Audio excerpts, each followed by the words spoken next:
If you're having back pain or sciatica, sometimes just getting out of bed can be a big problem. That's right, and in this video, we're going to show you how to protect your spine while you get in and out of bed without the pain, as well as feeling better all day long. So we're going to actually take a trip down memory lane and go to an older Bob and Brad video so we can still have Bob in some of our current videos. So we are going to time travel. There you go. We do need to get back there, and naturally there's the TARDIS from Doctor Who, and we've had our TARDIS repaired and updated. This is the Bob and Brad TARDIS. Yeah, there we go. So, it's falling apart already. Yeah, that's the head cushion, so I high-end don't bounce technology my head here. around. There we go. There you go. Get your box helmet See, on. TARDIS up here, and then Bob and Brad, and if you want to be pain-free. So I'm going to open this up for a little while. There we go. All right, are you ready? Here we go, Mike. In the TARDIS we go. Here. Lock the door. Go. Chambers closed, and we're going to put her in the first gear and go. You got a shifter in there? Bob and Brad, the two most famous physical therapists on the internet. All right, so let's talk about getting out of bed in the morning. Brad, the back and the discs are especially vulnerable in the morning. Right. All night long, your discs, again, those are the discs between the bones that make your back, they're filling up with fluid.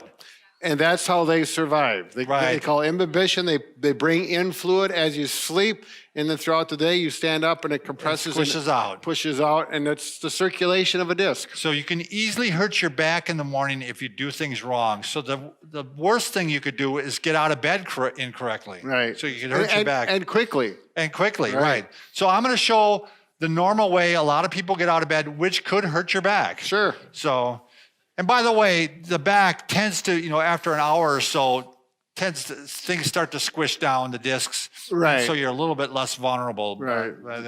All right. So typically how a lot of people get out of bed in the morning, they probably aren't dressed like this, but they go ahead and they just lean forward like this. And this really puts a lot of stress on the back. And then they twist. And even puts more stress on. Yeah, so just a terrible way to start the morning. Right. And even laying down like this. Yeah. It's a kind of a reverse sit up there. For many people, it's just a habit you don't even think anything of. But with the back or disc problem, it's a problem. It's a big problem. So you wake up in the morning, you're gonna find, roll yourself onto your back. I'm gonna show the correct way now. Okay. If you have pain just turning like this, I want you to try by tightening your abdomen. There you go. Because a lot of times you can tighten the abdomen and take the stress off the back. And you can tell by if you take your fingers and push them into your sides, you tighten them and they don't push in as easy. Right, and you can feel those muscles. So try it both ways. Try it tightening, and then you're gonna roll your shoulders and your knees at the same time. Don't roll your knees and then your shoulder. Right. Or don't roll your shoulders and then your knee. You roll like a log. Right. We call it log rolling. Otherwise, you're twisting, and it's the lumbar spine that accepts that twisting force, and that's where the injury is. So you're going to tighten up, roll everything together. Now I'm here on my side now. Now I'm going to bring my legs off, and I'm going to push up with my arms. All the while, you're keeping that abdomen tight and supporting it. It's like it is. You're just your back brace maintaining support. Yep, a natural back brace. And then you're going to keep your back straight as you stand up even. Don't lean forward and round out like this. Right. There we go. That's a good angle. Not like this, but back and up we go. And a great way to start the day. Now, if you're laying back down in bed, you'd just be reversing. Your back is straight. I'm going to tighten my abdomen. I'm rolling onto my side. I'm bringing my legs up. And now, again, tighten my abdomen. I'm rolling everything together all as one. Right. Then you get to that sleeping position and relax. Now, years ago, I got to tell the story, Brad. Years ago, I hurt my back. And this was the way I was always taught to do this. But Brad had just showed me a couple days before I hurt my back a different way of how to get in and out of bed. And I couldn't get in and out of bed with this method. My back hurt so bad. Yeah. I might have, if I would have tightened up, I maybe would have. Sure. But I didn't know that at that time. So it was like, I can't get into bed. And I used the method that Brad is going to show right now, and this worked beautifully. So here's another option. I had just gone to a McKenzie course, and they had a real patient in front of the whole class, and the person was very, very agitated with a back problem. Oh, sure. And so they showed the person how to do this. And believe me, I had just hurt my back. So, I mean, it's when your back is really sensitive. This is a lifesaver. So if this is your bed and the pillow's there, you're going to keep that back straight. Use your hands to support. And what I tell my patients is to pretend you have a 2x4 taped to your body that's supporting your back so you can't bend it. Sometimes those visualizations help people. And then you're going to come forward, get up with one knee here while this is supporting down here. Look how straight he's keeping his back the entire time. And then once you get to here, you may just stop and rest for a little bit and make sure everything is okay. And then do the log roll. Everything rolls together. And again, you can tighten the abdomen then as you're doing that. Right there. But and take your time rolling. I think you don't even need too many cues as to keep the back straight because your back hurts so bad that you want to keep it straight. Right. But again, that was a lifesaver. And you can get out of bed the same way, Brad. Right. Now, getting out, I don't know if it's easier or harder, but there's one thing I always tell my patients, slide over, go down, depending on how tall your bed is, but you need to touch the floor with one foot because when you feel that, it makes you feel much more comfortable. And then you continue, then you walk up, the other leg goes down, keep it straight.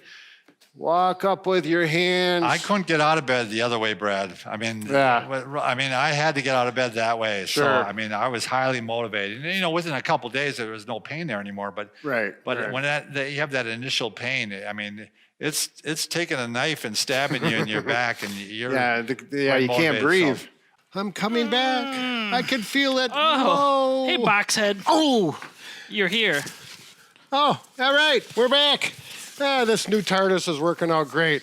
All right, so those are some nice details that Bob and I showed getting on and off bed, but I thought we would add a few stretches you could do, gentle stretches for your back before you get out of bed using those techniques we just demonstrated. So we'll go through 3 different little stretches. Try them out. Some of them may feel good, some of them may not feel good, so just do the ones that feel good for you. There you go. The first one is just bringing your knee to your chest. You can do this one-legged or two-legged. One-legged is normally easier for people that are really bad back pain at the moment. So just bring one knee up as far as you comfortably can. Use your hands and pull up to stretch. You're going to get a little bit of a low back stretch and a glute stretch. Make sure to do both sides. You can do this for 15 to 30 seconds on each side. If this seems easy for you, you can do both legs and bring them up together. We just call this double knee to chest stretch. Just go what feels good. Some people may be way down here. Some people can bring it up closer. Just try that out. The next stretch we're going to do is... Just wait, Mike. I do want to mention that double knee stretch. If you do have lumbar stenosis, oftentimes this stretch will feel good. If it does feel good, do that one more often.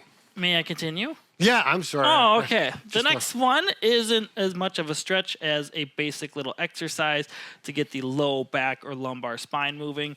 We just call this pelvic tilting in the therapy world. So people can either anteriorly tilt or posteriorly tilt. So all you like to do is think... All you like to do. I can't talk today. All you do is bend both legs up like this, have them flat on your bed, and then just work on tilting your pelvis so you can relax and then push the small of your back into your hands if they're put behind you, and then tighten up your tummy muscles. You can kind of hold this for 5 seconds or so and then relax. It's a very small movement, and if you're unfamiliar with it, it may take some time to get acclimated to performing this. Once you master it, it feels pretty good. But it's very simple to do, and you could do it while having your back supported on a mat. Yeah, I really like the advice of putting the hand underneath the back and flat, and just think about squishing your hand, and everything will fall into place just like you want. Sometimes you can arch your back up and try to get a gap between your hand and the bed, and that may feel good as well. So do either direction or both, as long as they feel like a good stretch. The last one you can try is just called low trunk rotations, windshield wipers. There's lots of names for this. So you bend both knees up again and just go side to side. So you're going to go to the left and to the right. If you're very painful and tight, you may barely move and just do little rotations like this. As it becomes better, you can try and push down further to the mat or your bed. I don't think people sleep on a mat table. Maybe they do. But just go to one side and then go to the other. You can either try just holding it on each side for 15 to 30 seconds, or if you prefer to just do movements, you can do like 10 repetitions each way. I personally like this one a lot if my low back is just feeling stiff from working out too much. Just kind of limbers you up. Yeah, I just wanted to add a couple things. Mike's doing a really nice job with his feet. He keeps them together, and that helps promote a good low back stretch. Now, there's one other situation that could come up. Maybe Mike can go all the way down this way. Oh, feels like a nice stretch. And then the other way, ow, it hurts, and you're only going halfway as far. Do not push through the pain. Just bump up to it gently and then go back the good way all the way down. No pain, feels good.